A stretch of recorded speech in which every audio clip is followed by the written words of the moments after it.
আপনি বিড়ি খানা ছাড়েন, বিড়ি জাহান্নামের খাবার, সরাসরি জাহান্নামীদের খাবার। কোরআন শরীফে আছে জাহান্নামীদের খাবারের বৈশিষ্ট্য লা ইউসমিনু ওয়ালা ইউগনি মিন জু'। জাহান্নামীদের খাবার আল্লাহ বলছে এটার কোনো পুষ্টিও হয় না এবং এটার দ্বারা ক্ষুধাও নিবারণ হয় না। বিড়ি সিগারেট অবিকল এরকম, এটার দ্বারা শরীরের কোনো পুষ্টি হয় না এবং ক্ষুধাও নিবারণ হয় না। অতএব এটা জাহান্নামীদের খাবার। নাকে মুখে ধোঁয়া ছাড়ে, আগুন ছাড়ে, এটা বুঝে একটা কিছু হইতে পারে? এটা আমার সর্বোচ্চ বুঝাইয়ে দূর। এবারটা হয়তো আগের থেকে প্র্যাকটিস করতেছে।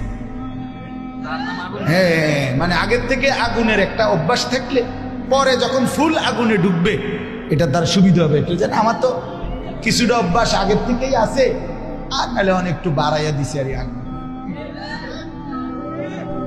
এজন্য এটা লজ্জার বিষয়, শরমের বিষয়, হায়ার বিষয়। এটা বিড়ি সিগারেটের বদভ্যাস একেবারেই অপছন্দনীয় অভ্যাস। বাবা, নওজোয়ান মাঝ বয়সী আপনারাও ছেড়ে দেন। কেমনে দাঁড়াবেন? রাসূলুল্লাহ সাল্লাল্লাহু আলাইহি সাল্লাম, প্রিয় ভাই নবী সাল্লাল্লাহু আলাইহি সাল্লাম 63 বছরের জীবনে কোনোদিন তিনি দুর্গন্ধ পছন্দ করতেন না।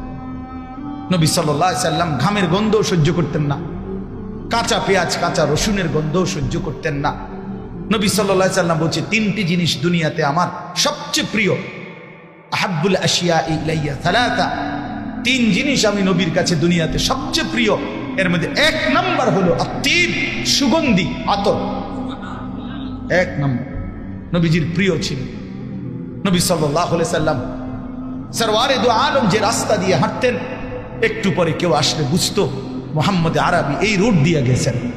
কেমনে বুঝতো? মেশকের গ্রামে সুগন্ধিতে সবাই আন্দাজ করত নবী আরবি এদিক দিয়ে গেছেন।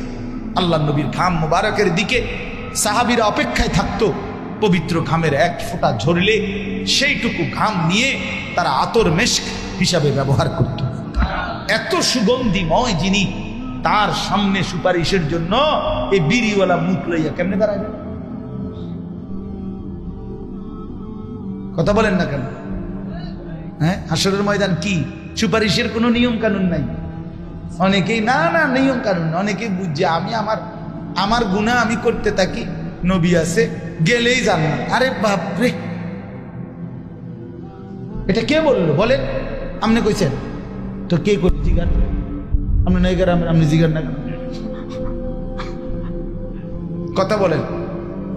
রাসূলুল্লাহ সাল্লাল্লাহু আলাইহি সাল্লাম যে সুপারিশ করবে এটার কি কোনো নিয়ম কানুন নাই?